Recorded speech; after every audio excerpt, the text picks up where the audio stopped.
Welcome to All About the Experiences.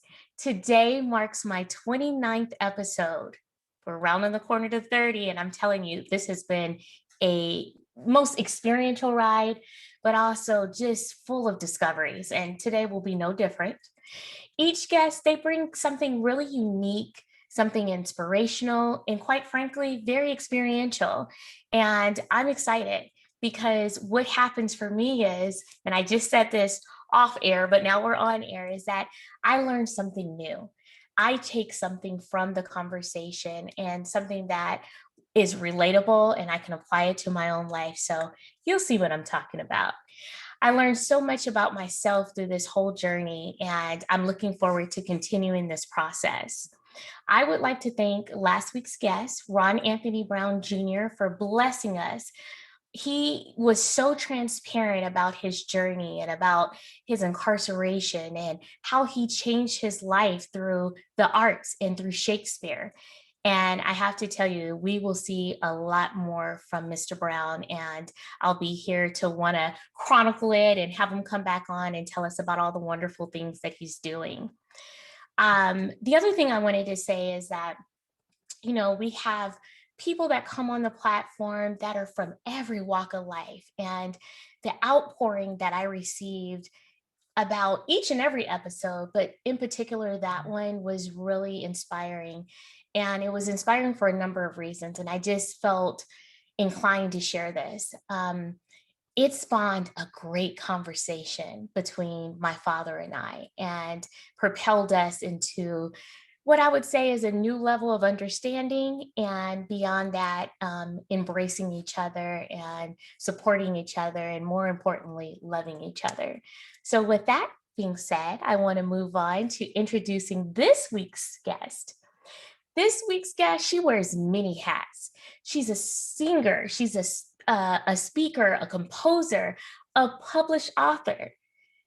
And I have to tell you, she walks with not only style, grace, and class, but she walks in the path of the righteous. And we have a similar upbringing, and I'm sure that that will come out during our conversation, but we're connected.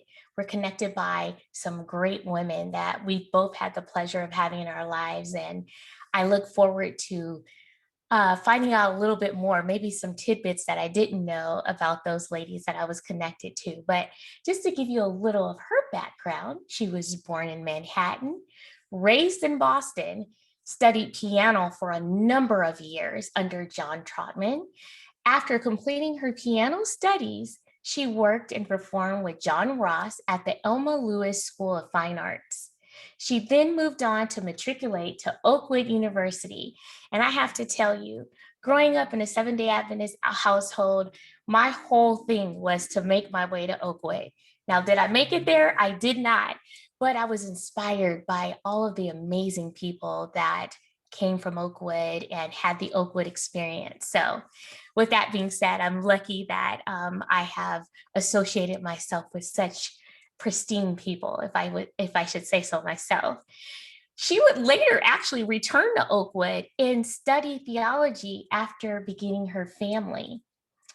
Noelette is here to talk to us about her journey through music and ministry, and also how she's taking that journey and applying it to things that you can inspire yourself on a day-to-day basis. So without further delay, I would like to bring on to the stage, and I have to say this too. When you see her come on the stage, you're going to see why I'm so excited, because when I tell you style in class, she's the epitome of it. Noelette, sorry, I'm getting so excited. Leader-Hutton is here with me and all about the experiences. Welcome. Thank you. Thank you so much for having me. This is exciting for me. Well, this is truly exciting for me, and I share with my audience and the listeners more often than not. And I think I said this to you, is that I don't like having conversations with my guests, whether I've known you forever or I'm just meeting you, because I want this to be a true self-discovery, and I want to learn about who you are as a person and how you can inspire not only myself but everyone that's here to listen. So with that being said, I mean, you gave me so many wonderful tidbits, and I know that we'll touch on it in this great hour-long conversation. So I want to get right into it. And this is the girl in me. Tell me about this sense of style, because you are absolutely gorgeous. And I feel a little underdressed today. I was just like, she brought the style. And I know that those New York influences are there. So Well, I'm going to be honest. Since this pandemic, I have gotten very lazy when it comes to style. But I've always been the kind of person that wanted to dress the way I wanted to. So I loved to look in fashion magazines and all that, but I was never influenced by them, except, basic things, but it was always what I felt comfortable in and what I like to look at. So I never, when you hear women, a lot of times they'll say they'll dress for their husband or their boyfriends or this club or that club. And I was never like that. It was like, here I am.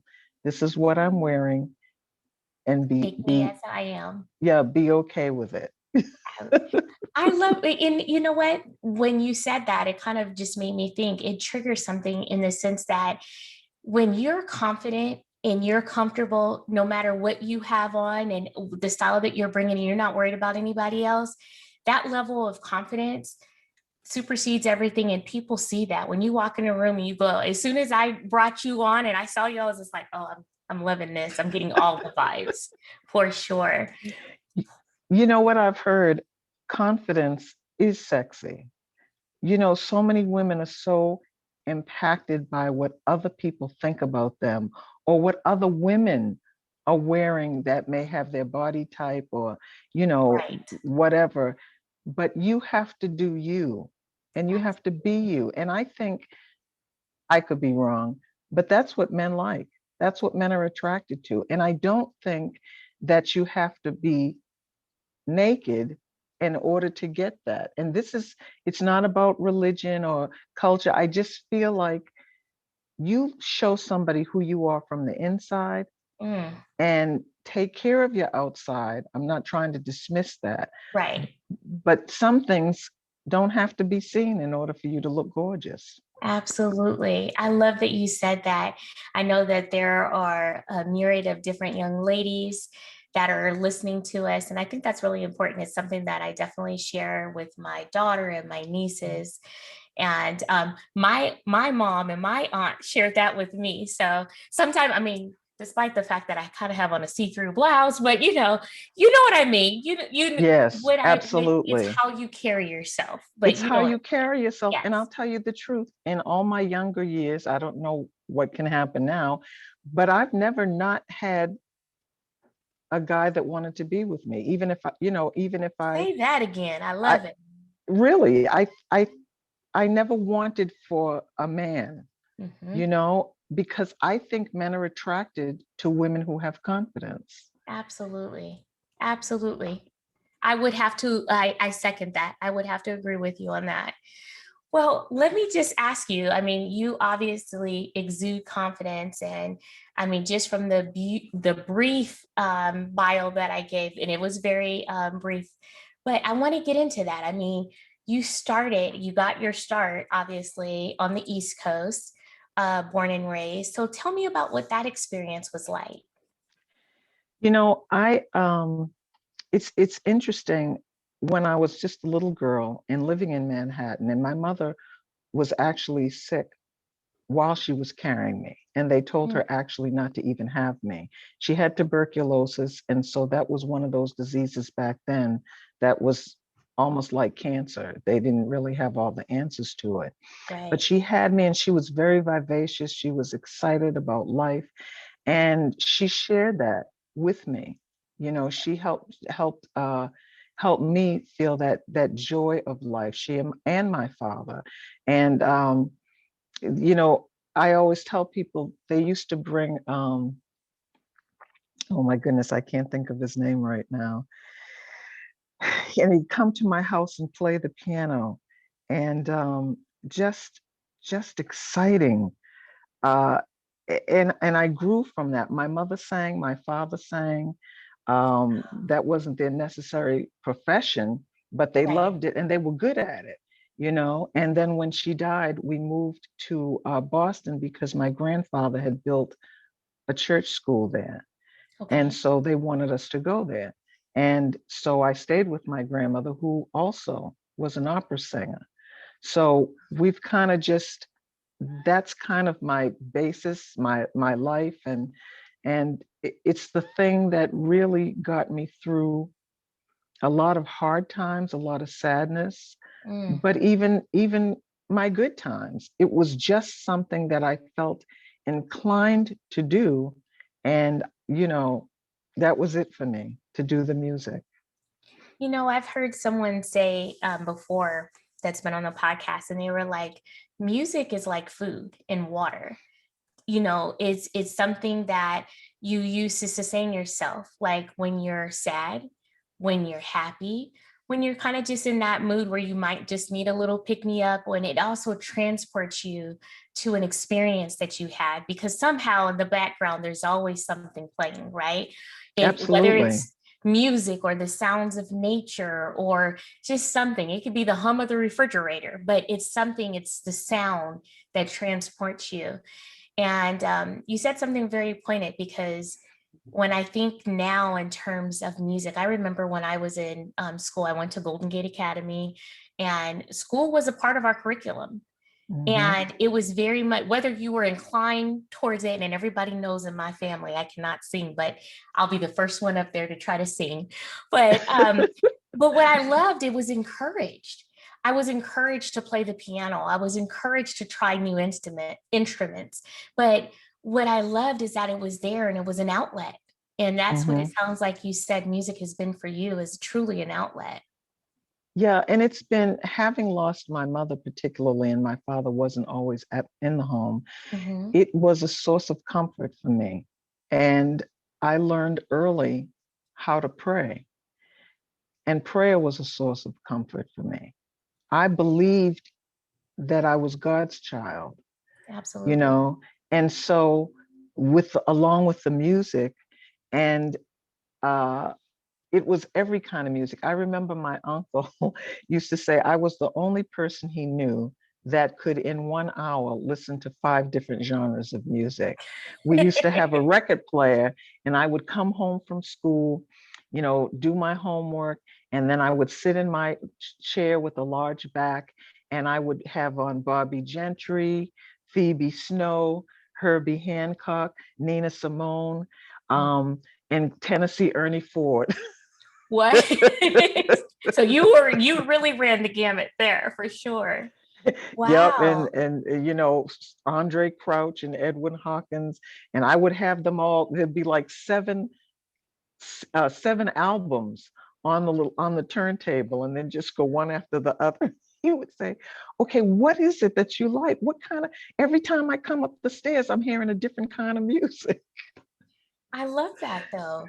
And I'm sure, I mean, the church influenced a lot of your musical choices in the way of when you mentioned Edwin Hawkins, and I can remember who, and I guess I should say this, I always say this. I love to share what my connection is. And obviously we share a lot of things in common, but one of the things that we definitely share in common were my mom and my aunts. And I have to give shout out to them. Absolutely. Rest in heaven to my mom, Jean Lindy, and also to my aunt, Cheryl Rutley. But we have my aunt, Lorraine Myers, and you all are very dear friends. You went to college together like 2 years ago. And so, yeah, Yeah, just we'll stick to that you one. will stick to that. But I always like to share where there's a connection, you know, and I'm very influenced. I start off with saying this, I think off camera and now on. I'm influenced by not only the people in my life specifically, but the women in my life. You know, as a young woman coming up, you want to fashion yourself, if you will, after other women, especially women that are doing things and have a certain walk. And I think you even start off with saying this, it's confidence is sexy. Well, I can tell you the women in my family, they exude confidence for sure, but they do it Absolutely. in such a way that it's not overbearing. And, they are very keen on making sure that those connections that you make with people are genuine. And much like this one, from the moment you came up on the screen, I was just like, this is going to be amazing. I just felt it, like my daughter would say, all the vibes, mommy, all the Oh, vibes. wow, wow. Well, let me Yes. let me tell you, I met Lorraine as a freshman at Oakwood, and being from, I don't know what they do now, but depending on where you're from, you kind of stick with that group of people. Hmm. And so, we heard so much about the California girls and the California girls, but for me, I used to think that there was just something about them that was not just feminine, but very gracious, you Mm, know. And of course, I had my East Coast friends, and you could see a vast difference, for sure. Yes. but being at Oakwood helps you, especially when you're living with people day in and day out. It helps you get a clearer understanding. It helps dissuade some of the opinions that you did have Mm, that were not true. And I tell you, when I think about Cheryl, when I think about Lorraine, and I can only say it would have to be your mom too, there's two words: class and grace. mm, You know, beyond their physical beauty, class and grace. And it's funny because I'm a very upfront person, because of my music and because of my mhm. mouth, which wasn't always It has a little little to do with it, huh? little crazy, yeah. But they always were, very supportive. They weren't women that were so insecure that they had to envy other people. They were Hmm. just women who really pushed you on. They knew what they could do. They were appreciative of what they could do, and yet they pushed their friends. Mm, They wanted to make sure that we were okay. Like I said sure. to you before, after I finished my book, I didn't know what to do with it. I didn't have a clue.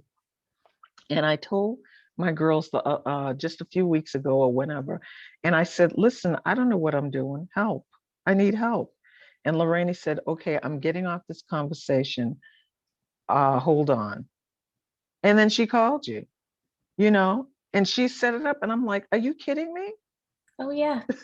My And that's aunt, that's who they are. that's That's who who she they is. are. That's exactly who she is. And And you have to meet the rest of the divas because this is who they are. absolutely. Who doesn't need a diva in their life? Let me just say that. Absolutely. Yes, Absolutely. And we have, of absolutely. course, we have people outside of that circle too. And it's amazing. And when we post pictures, I hear feedback all the time. So many women are saying, I wish I had a group like that. I wish I Mm, had a group like that. And all women need that. for All sure. people need that. But women particularly, because our responsibilities in our homes and in our communities are vast. Absolutely. Absolutely. And I think I even said this to you when my Aunt Lorraine was doing one of her book retreats, book club retreats, and I was so excited because I was finally old enough, even though I was married and with children, I was able to go ahead and attend. And it was not only just because I, just absolutely honored how she moved in her circle of friends, and how literacy was so important, and for all of us growing up. And a lot of people don't know this, is that I had dyslexia growing up, but it wasn't diagnosed until I was in high school. Wow. And it was so crazy because the struggle is real. They're looking at this young woman who obviously can articulate, but then it wasn't coming across when you looked at test scores and me reading and those things. And so Mm, my aunt was always very instrumental in really promoting us to read, and to create a safe space, and realizing that it's okay if you're not on the same reading level as others. And once I got into high school and that was diagnosed, it was just like the doors just opened for me.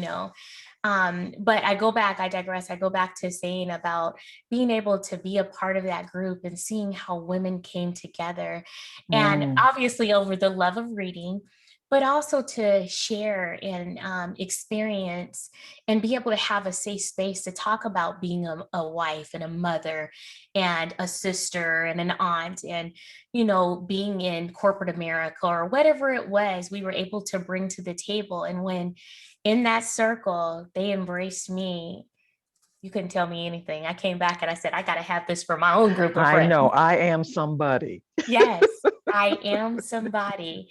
And going back to what you were saying, it's that validation that you get and that reassurance that what you may be going through, you're not the only person and you can Well, tap in.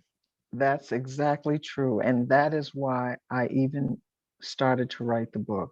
That is why I sing, because, I used to sing in a club some years ago called Satch's in Boston. Okay. And I used to see the people come in and they would, I'm so grateful. Initially, I was only going to be able to sing on one day because he had never heard me. And my manager knew him and he was kind of pushing it. And then once he heard me, he ended up giving me 4 days. And he knew I couldn't work on Friday night. So that was really not good for a club. So he was like, I can't have this. She's got to be here Friday nights. And I said, well, then I can't get the gig. That's just life. But once he heard me, so I sang on Wednesday night, Thursday night, Saturday nights, and Sunday nights.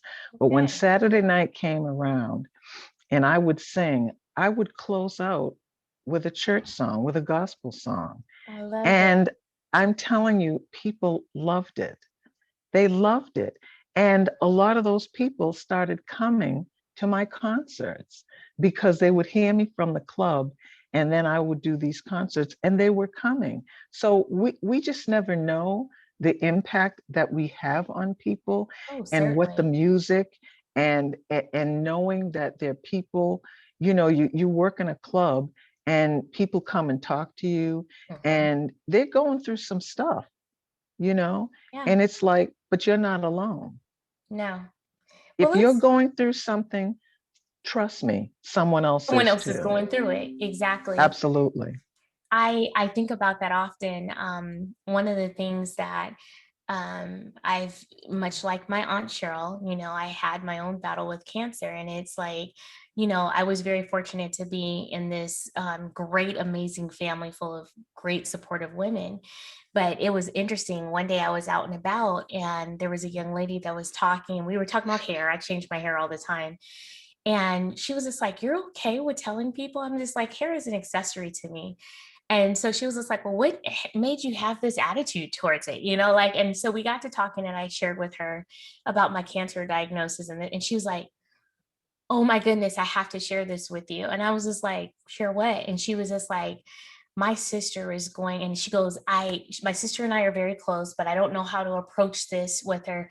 Can you talk to her about it? I'm like, absolutely. Absolutely. And it spawned that connection because she was able to bring me to her sister, but also it also gave her that kind of leeway where she didn't feel like she was trying to put something on to her sister, but she's like, here's someone who's going through something. It just, and this all started like, how ladies, we get together simply Hmm. over a conversation about hair, and it was life changing for her. You And know what's so incredible?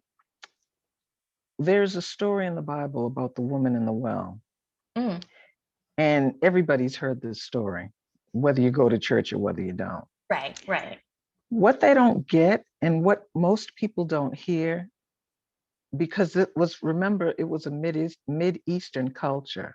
right. And so Jesus goes to this well and he already knows what's going to happen. But he sits on the top of the lid of the well because the well was covered.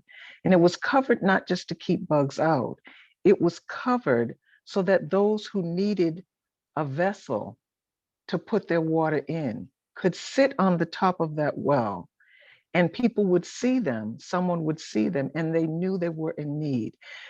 And so you're saying you shared your cancer story.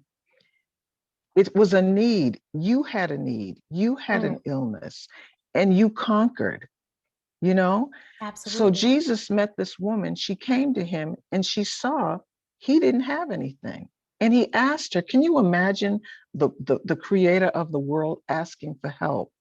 And really what it's saying is when we as Christians want to teach people about the love of God, we're not, if we come to them, I know everything, I am everything, I have a better this. If we don't come to them in need, I need too. And we're sharing information with one another so that it deflects from you now being the superior as you Right. both being equal. Equal across. Yes. And that's what we all are. We're equal. Mhm. And even if I might not be going through the same thing you're going through, I'm going through something. If Absolutely. I either have gone through something, I'm going through something, or I'm getting ready to go through Getting ready to something. go through something. Right? Absolutely. Absolutely. You know, I want to get into the book because I mean, obviously, we've peppered it through our conversation, but I think it's really important for people to understand not only what brought you here, because I know that you're wanting to get this out, but tell us what the book is about and the basis of, or I shouldn't even say the basis, but what inspired you to even write it? First of all, what inspired me to write a book was my friends reading my blogs or my posts on Facebook. Okay. We're going to back up how I started doing that. Um, I had a group of young women who would come to my house on Sabbath afternoons. They were much younger than me, could have been my daughters. And they said, Auntie, you know, you should do a blog. You should have a blog. And of course, I didn't even know what a blog was.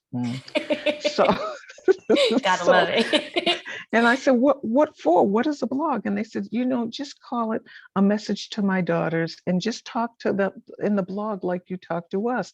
And I really I thought it was a nice idea. I was very flattered. But Mhm. then I was like, you know, ain't nobody got time for this. The funny thing about it is I've always journaled, and I Okay. started journaling. I can't even remember when. I have books and books of things that happened in my life. Mhm. But when I went through a divorce and then I lost what I thought was everything, because we look at material things and we forget so many other things matter. But I Right. didn't have a place to call my home. And I would write my prayers. And I wrote my prayers because I wanted God to remember them. I wanted him to see them.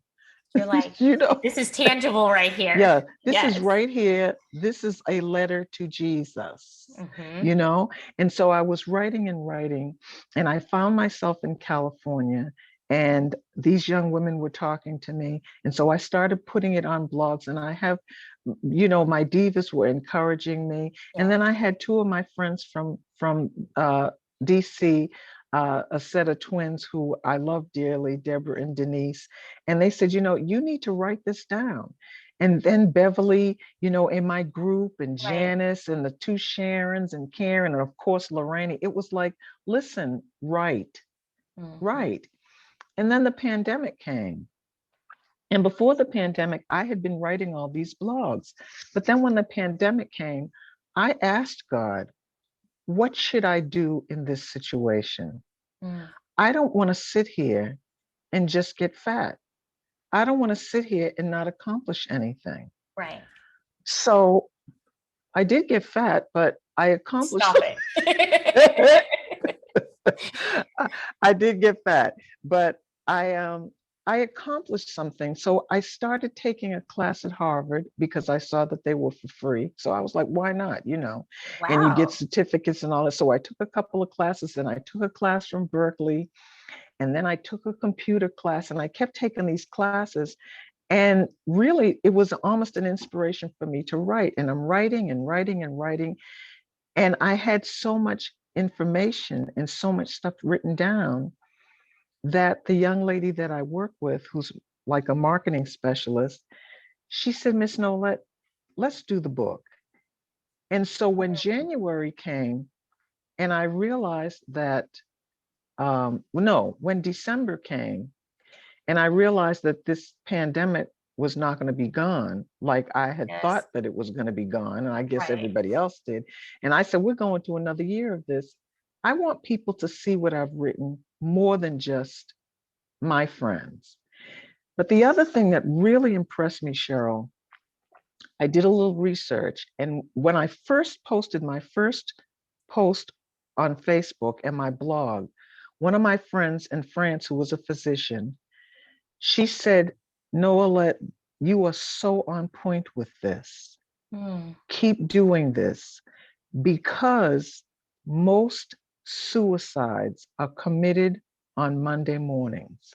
Outside of New Year's Eve, Monday is the day where most people commit suicide. And I could not believe that.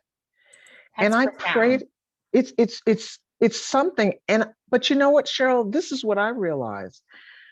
Come Monday mornings, when I had no job to go to, I started feeling worthless. I was like, God, I have an education. I know that I'm in my 60s now, but what do I do? Do you have any reason for me to be here? Am I just taking up space? And so I started feeling really broken and worthless. You know, your children are grown. And if you're divorced or a widow, that's done. You know, you still have your friends, but you have to have a reason, a purpose for living. And if God has given you breath and you're still even breathing at 90, he has a reason for you to be here. And I didn't want to wait till I was 90, or even if I got to 90. Right. So I started writing and I said, I want someone to be encouraged. And if the Holy Spirit moves or gets to a place where somebody can see what I'm writing, so that they can hold on and they can get that even though you cannot see God, he is with you. And life will tend to make you think that he's not. Even people who go to church, God is with us. And so as I was writing, I was saying to him, I don't really believe this. I believe in the theory of you. I believe in the idea. I know that you've blessed me. I know you've done things that I can't even question. But I guess because this thing is now too long, and there's a time limit on what we think, how we're supposed to suffer. And that's a lie, but we do it. It's true. It's true. It's true. 3 weeks, 2 weeks of suffering. Okay, I'm gonna be gone with this. And then I've had 6 enough months now. come. Yeah, it's time. Okay, wait a minute. Whoa, God, where are you? Right. And the thing is, all of the broken, the heartache, the disappointment, the loneliness that I experienced, I put it into my writing. Okay. And God started lifting me and directing me and showing me and even opening doors. So I felt like if I could get this book out, if I could just share it, and not to become a millionaire, I don't think that's going to happen. However, stranger things have happened. You never know. Absolutely. And yes. The thing is, if we do something for the right purpose and then put it in God's hands, we have no idea what's going to happen. We really don't. And so that was my motivation for just writing and writing and writing. And I would stay up. Sometimes I'd wake up at 1 o'clock in the morning and it'd be like, now, I love to sleep. Do not. But it was like, if I'm waking up, God has a reason. Because it was a place on your heart. Right. So right. Write about good things, write about uncomfortable things, just write.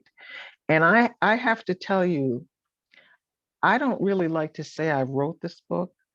I like to say the Spirit told me what to write and it dictated and I just wrote, because even in my music, I remember a couple of the songs I wrote for my CD, and I was writing 2 different songs simultaneously, totally different melodies, words, different everything.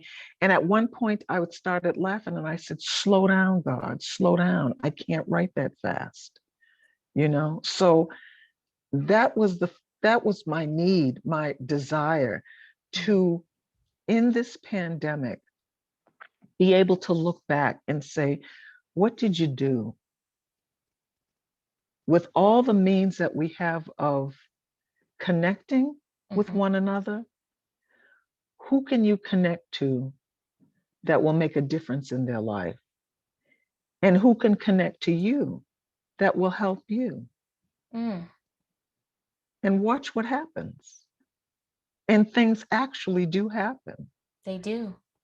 We're proof of that right now. Absolutely. We're proof of that right Absolutely. now. Yeah.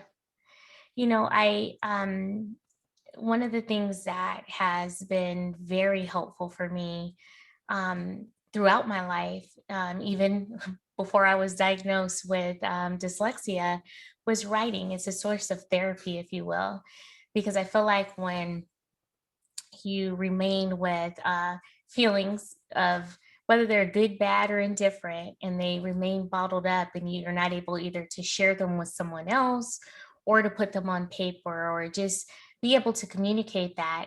I mean, more often than not, you have this adverse effect, if you will.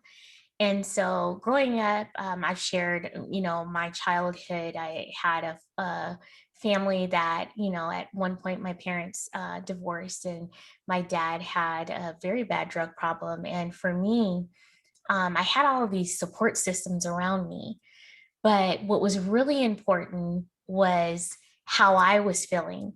And my mom was saying, she goes, "Well, honey, your dad did the drugs, you did it. So that's not your problem." And I know what she was trying to do is to make sure Hmm. that I didn't wear that or I didn't take it on. But I Right. still felt some kind of way because he was my dad and I loved him and I wanted him to be okay. But then I was also hurt and angry and upset because he was no longer in the home and he wasn't, as all daddies promised, they were going to be there to protect you and, see you through the hard times and be there for the fun and the great times. And so Hmm. that was really important for me to start. And I'll never forget, I guess my mom had gone and tapping into her divas group, and they said, called me by my nickname Shay Shay, but they were like, Shay Shay needs to get these feelings out. And she's like, I talk to her all the time and we have conversations. And I remember one of the ladies told her, well, maybe these are not conversations she necessarily wants to have with you, but give her something to use as that vessel to get those things out. So I'll never forget, we used to go to the bookstore right there in Oakland on Park Avenue on Sundays, and I loved reading. And so she was just like, this is different, because I opened up the book and I'm like, there's no words in here. She says, you're going to put the words in. Mm. And I was just like, huh? And I was just like school, and she's just like, this is an opportunity for you to write about stuff that's not driven by school, but whatever is going on here. And so the first couple of times I wrote in it, it was just random. And that, oh, I like Derek Livingston, stuff like that. I had to throw that shout out. But I would write stuff like that I felt was somewhat meaningful, but not really. But then my mom asked me, she asked me about my dad one day, and I was just like, eh. And she goes, I said I didn't want to talk about it. And she says, well, maybe that's what you should write about. And literally the floodgates opened when I sat down Hmm. and put pen to paper and ran out of a journal. And she's like, oh, don't worry, baby. We're going to get you another one. And she bought me a whole stack of them. No, leave it to her. She'd go to Costco and buy a stack of everything. But it That's was right. really the start for me, and really working through a lot of those emotions and dealing with how I was feeling and things that I may not have felt comfortable sharing with her or with one of my girlfriends, or even my little sister, who was actually living in the same household and kind of having a shared experience with me. And so I say all that to say is that when you write, you're able to convey these thoughts in real time of how you're Hmm. feeling and get that out. But what was really, really experiential and made me come back is when I looked at them a year out and then 2 years out and saw my growth. And then it also was very telling because it showed me where maybe I hadn't grown and that there were things that I needed to work on. So I don't know if Absolutely. that has been your experience as well, but I when we lived in Maryland, I went to a bookstore and they had people signing up for a poetry slam. and I wrote a lot of poetry. And I loved Maya Angelou. Mm, And I read yes. probably every book she's ever written. And I read her books because they were holy and pure, and yet she bore her soul with the Yes. ugliness of some of the things she had to experience. She drew you in. And so I went to this poetry slam, and most of the women there were bashing men in their poetry. Mm, And I was like, man, I don't want to do that. I really want to express something more positive, but yet something that can teach too. And I looked at the women around me, and most of them, of course, were mothers because of the time of the day that it was. And the winner would get a chance to meet Maya Angelou. wow. Well, I really didn't. I kind of thought I would win, but then I didn't because so many of those women were really, really good. But I ended up doing I remember changing the poem that I was going to do, and I did a poem about mothers. And it was mother, oh mother, what have you done to me? And I see, some of the words where I see you take your emotions and eat them away. I see that you're angry and you're not sharing that. That's not the poem, but that's the gist of it. But Right. I won. And so I Wow. got a chance to meet her. And she is as large in life as she is on the written page. And she, to meet her, that's so funny though. I am not a person that gets lost for words. There's only two people I've ever met closely, and I'm trying to think that I couldn't speak. And she was one of them. And I had the opportunity to sit with her 10, 15 minutes. And I really felt like in my mind, I might have been saying something, but in my mind, I was like, duh, duh, duh. Sure. She's so amazing. And the Truly. only other person was Quincy Jones when I met him, and we were at a dinner together. And I'm sitting Wow. there and I could barely look at him because, it's Quincy It's Quincy Jones. Jones. You know, For don't be sure. stupid. Keep your mouth closed. But, you know, all kinds of things inspired me. And I wanted to share them with other people, like we talked about. But I had a lot of hurts too that I kept to myself. Mm, And I didn't know how to say them without hurting someone's feelings, without hurting, I wanted the person to hurt me, that was hurting me, I wanted them to stop the hurting, mm, but I didn't want to hurt them. Um, so I wrote, I wrote feelings to God. I wrote to him because there's a song I sing, and it's then your letter, it talks about the day, and then it says, but then your letter caught my eye, brought the hope in me to life, because mm. you know me so very well. And I guess you wrote me, God, to remind me in a little while we'll be with the Father. So I looked at the Bible, God's word, in a different way. It was a letter, it was a book to me, you know? And so I want to write a book to you, to others. Here's the book that Noelette wrote. She's making it through. And even when the circumstances might not change, the spirit, it's like when Stephen was stoned, and I always wondered, was he high? Because he's looking up praying and Right. praying to these Right. people, and the man is being stoned. Come on. But it was that spirit, that relationship that God sends, that went far beyond any kind of religion. Mm, This is not about a religion. This is about a God feeling, a God experience. And he could look up and forgive and all that. And I wanted to be able to, even in my times when everything looked bad, I wanted to be able to not fear. And you know what, Cheryl? God brought me to that point.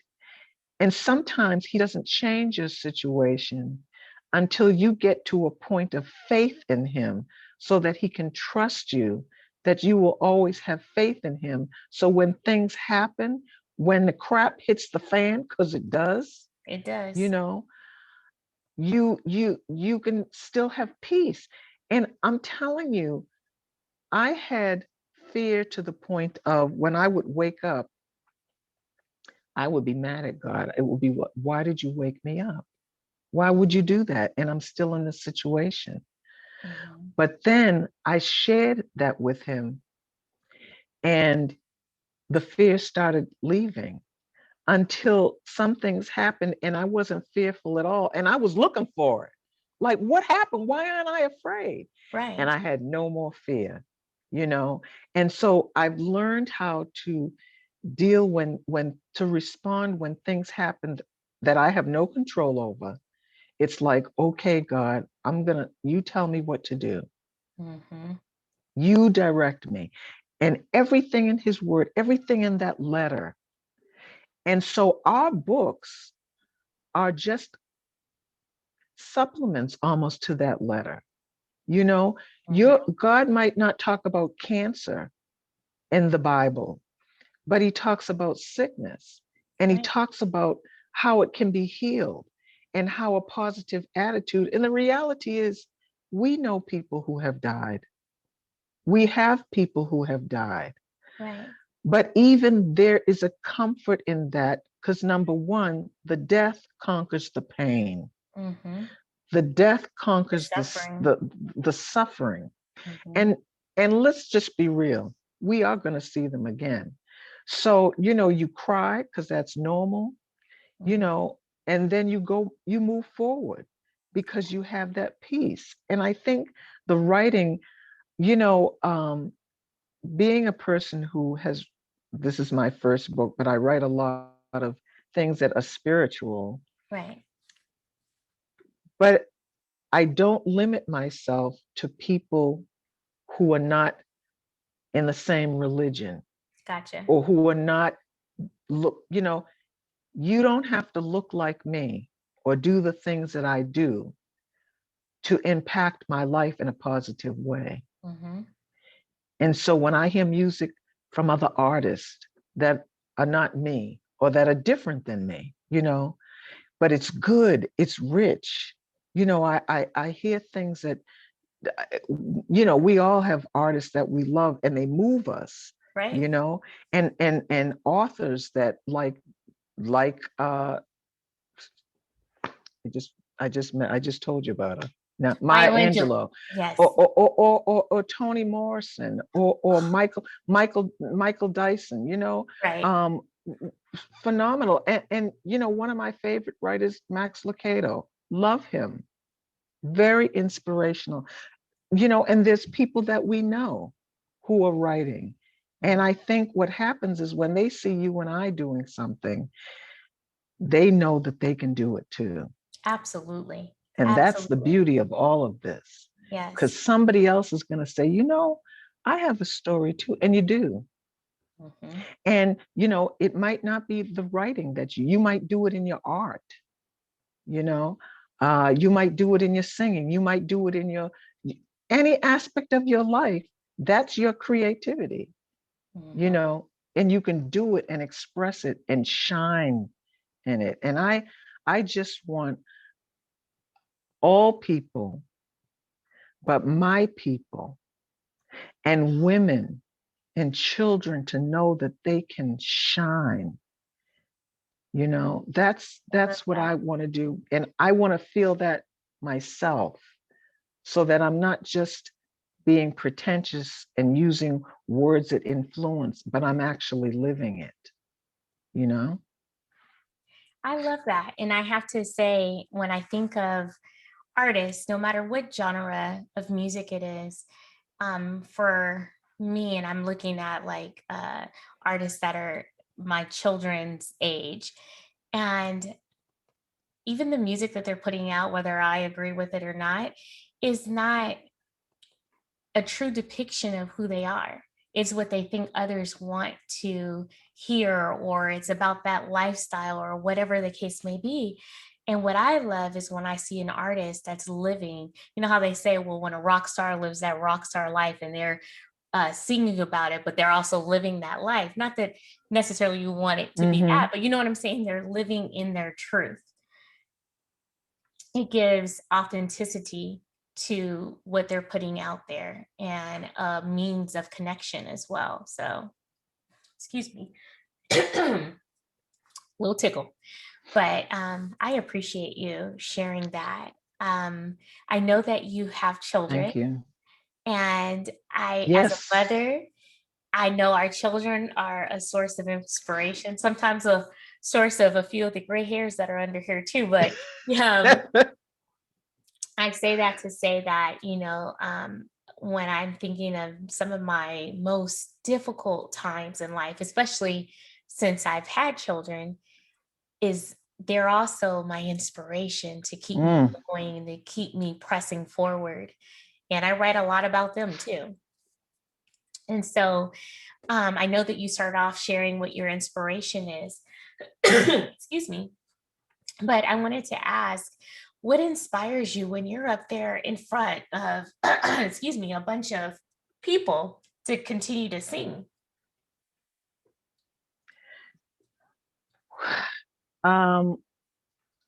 First of all, my children. My children are amazing. And I say that because their mama's crazy and they still love me. And they are both amazing artists in their own right. And they start out my book for me. And what they have written, after reading what they wrote, it's like, this is the book, forget what I wrote. When they write their songs, it's like, I don't need to write anymore.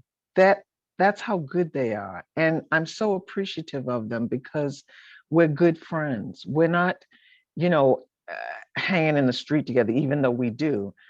There's a love that's deep, and they're constantly thanking me for the things we used to do when they were children, the things we do now. I'm excited about them, and I think they're excited and appreciative of me. But when I get up in front of people to sing, I used to get nervous. I'm not nervous now because I'm so used to doing this.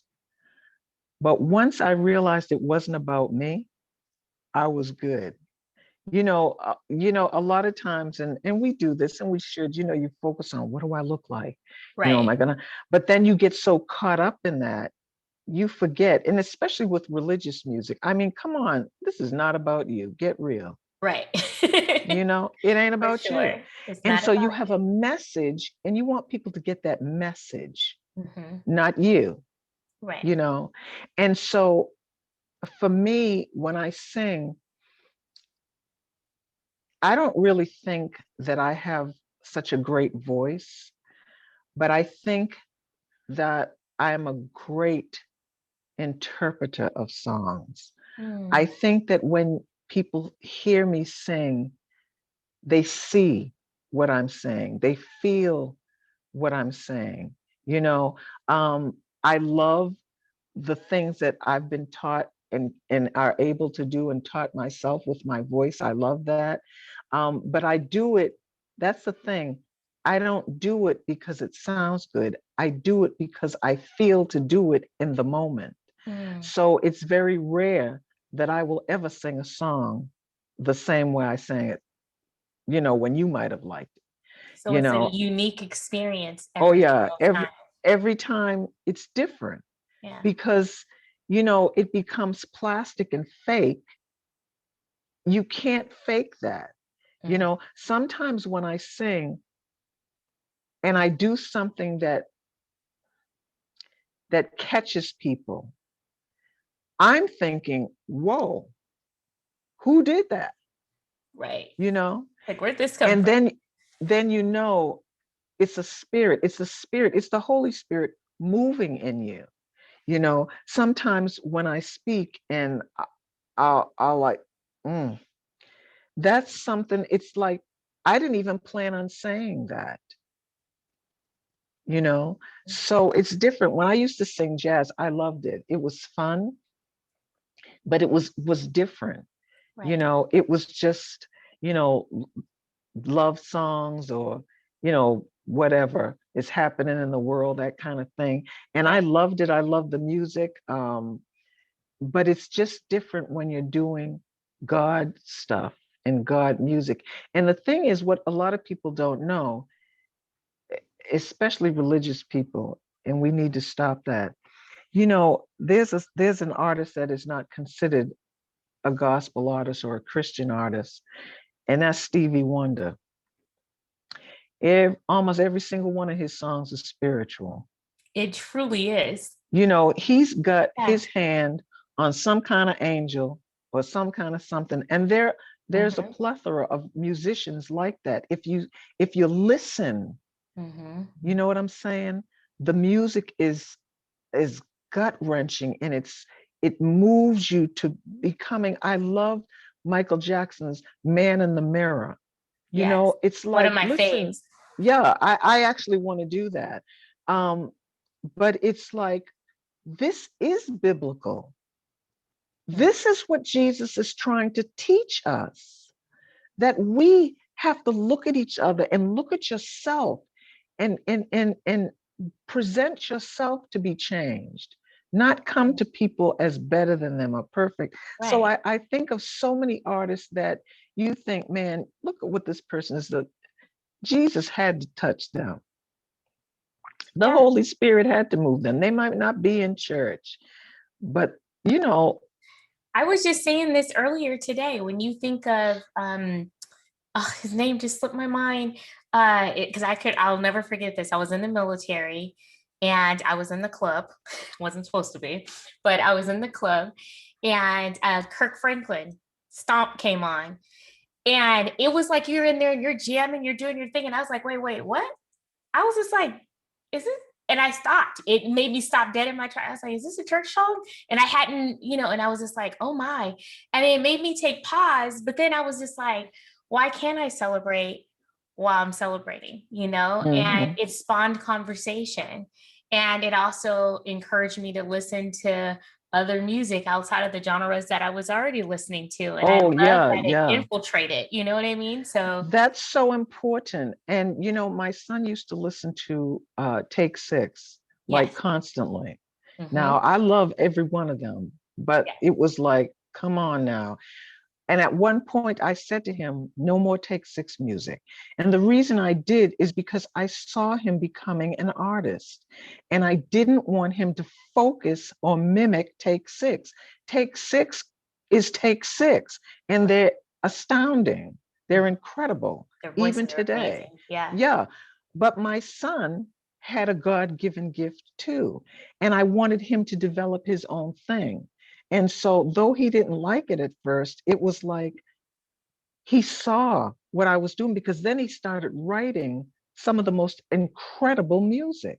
Wow. And it was because he was able to look inside of who he was. Hmm. And so you enjoy the music of other people, Right. you enjoy the writings, but then you find out what's in here, what's in you, you Right. know, because we all are born, and if Jesus doesn't come, we all die.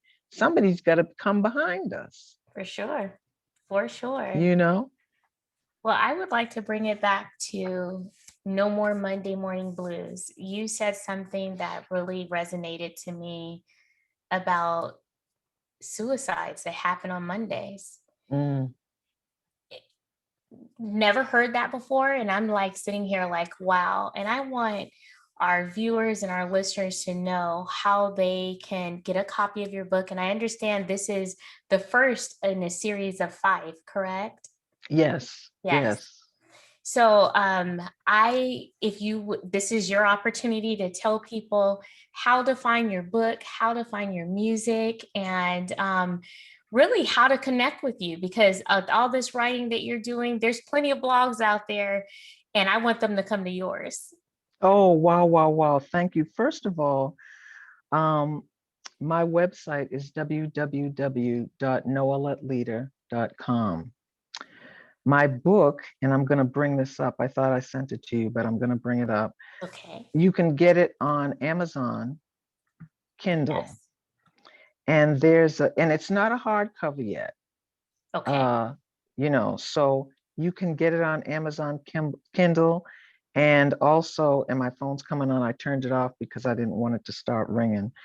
And but www.noeletteleader.com is my blog, Okay. and then the book can be found there. And my Okay. music is also on my website and my blog. And let me just open this up real quick.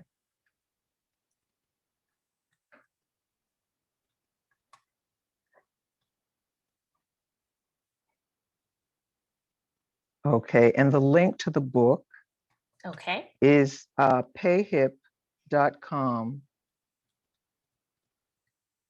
Well, I guess, we all the old people are going to say https //payhip.com. But if you just go to payhip.com We'll be able to and find it. you'll be And I'll make sure that I have links. I'm definitely about the promotion, and I'll make sure that everyone has not only links to your website, but also to the book and also to your music, everything. yeah, yeah, yeah, Yes. yeah, yeah. It's really something that I'm hoping that's going to grow. And like I said, of course it's about making money, Yes. Of course. but it's not about getting rich.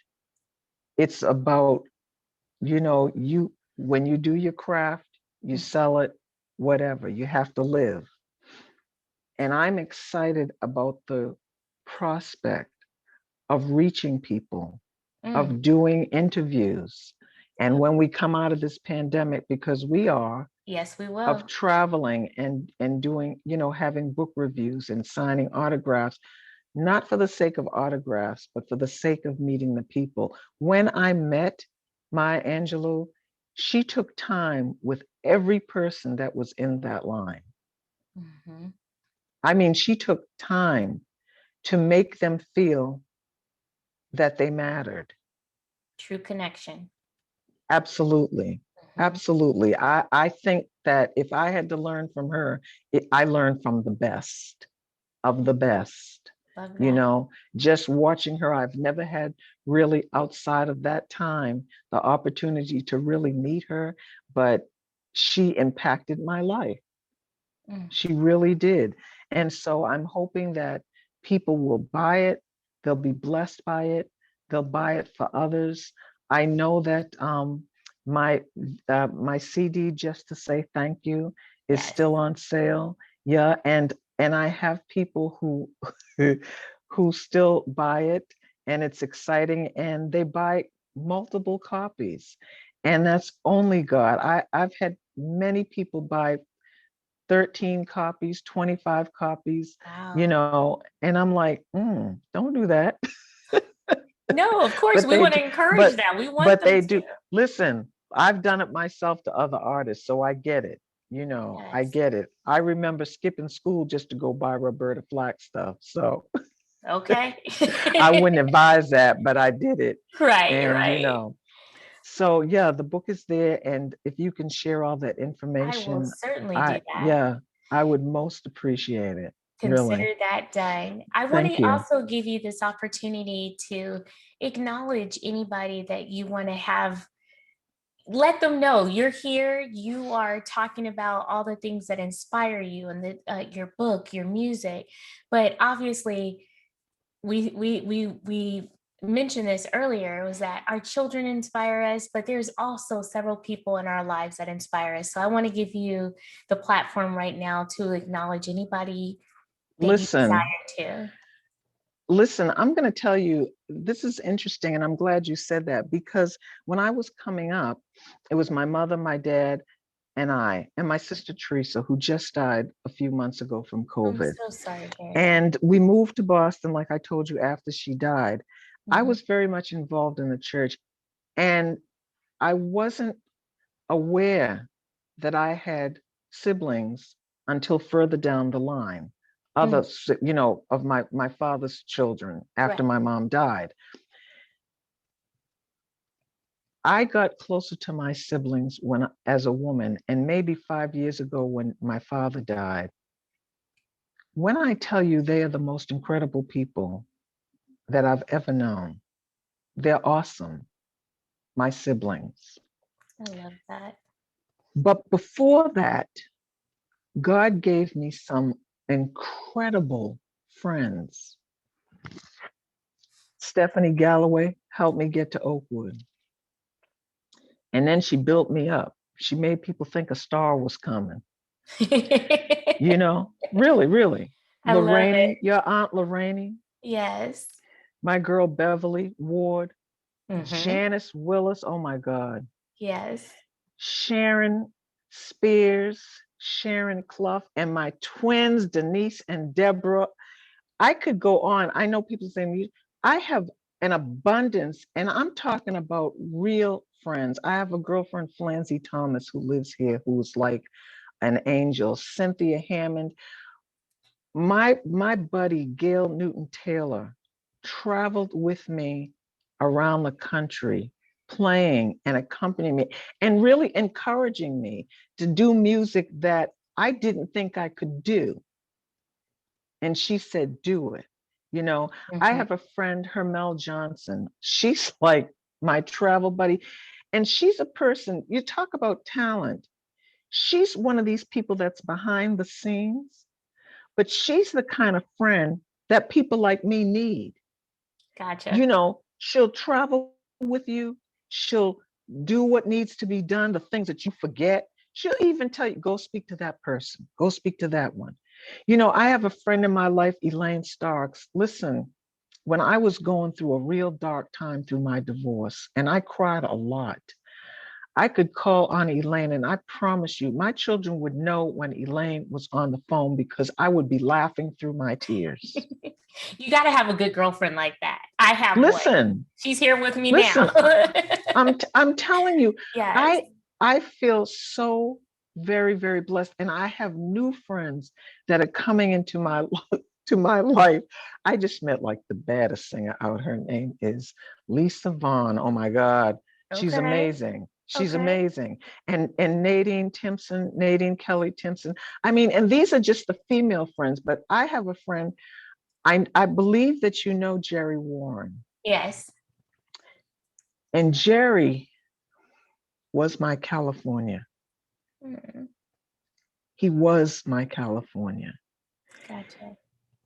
He heard that I was here and called me and acted as if it was Aretha Franklin who had come to town. I Okay. love it. Now, I'm not even kidding. I love it. When I think of that, and I can't even go off of this show without mentioning, and I have a lot of good friends, and I hope that you all don't think I just named a few.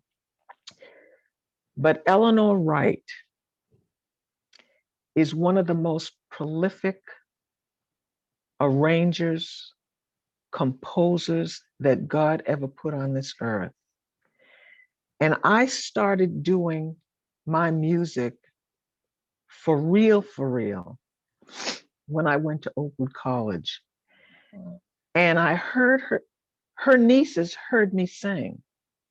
And they said, you have got to meet Aunt Eleanor. And I was like, who in the world is Aunt? Ain't nobody want to meet your aunts. They said, oh, she sings. I said, okay, let me hear her.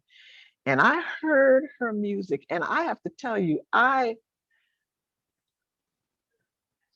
was changed. This woman wrote music that if you could, it was like a prophet from God. I'm not even Wow. kidding. Her music, it went past time and space. It was deep, it was rich, it was honest, it was truthful. And I said to her, when she heard me, I hadn't heard her sing this particular song of hers. And I said on the stage, I said, and there were hundreds of people there. And I said, it was a tribute to her. And I said, listen, I have never heard you sing this song. I don't even know if I'm singing it right, but I want to sing it the way I was moved to sing it. Mm. And so I hope you're blessed by it. And I sang that song and I'm hearing people clapping. And then there's a note in the song that I hold for a long time. And I was holding that note and I could hear people really roaring and clapping and blah, blah, blah. But I felt a weight on my body and my eyes were closed and I was holding this note. And I opened my eyes and it was Eleanor holding me in her arms, crying. Thank me. She had never heard this particular song that she wrote sung like I sang it. Wow. And from that day, she took me in her life. And I learned so much from her. For sure. I learned so much from her. And Truly. I have to give her, I'm telling you, that woman, she's going to be singing the song that opens the gates of heaven for us all to go in. Wow. Eleanor Wright. Absolutely. I love that. Well, I think that's the perfect way to lead into us closing and beginning Sabbath. But Miss Nola, I cannot thank you enough for gracing my platform and bringing so much richness and just being transparent. I say that a lot, but it takes a lot to come onto someone's platform and share of yourself to complete strangers. But when you're doing it and you're knowing that you're giving of yourself to lend not only direction, but inspiration, and also talk about what we believe in. And that's big. That's very huge. And I can't thank you enough for coming on. I really thank you so much. Thank you so much. I've enjoyed it. It's been a blessing. Thank you. Well, and I look forward to meeting you in person. Oh, that's a given. That's you got to go out with the divas one day. I got to go out with the divas, and I'm gonna have to come and rock one of these hats that you have, because let me tell you, you are wearing that hat. Let me tell you, that is for sure. Thank you so much. Thank you. And I always end with saying, you know, it's really important for us to tap into each other and make sure that we're checking on even our strong friends. It's really important. And you know, we realize that on Mondays can be kind of detrimental for some. So with that being said, definitely continue to check on each other, but more importantly, make sure that you're checking in with yourself and take care of yourself. And I hope that you have a wonderful, wonderful Sabbath and definitely have an experiential weekend. Thank you. You too, sweetheart. Thank you. Blessings on you. Blessings.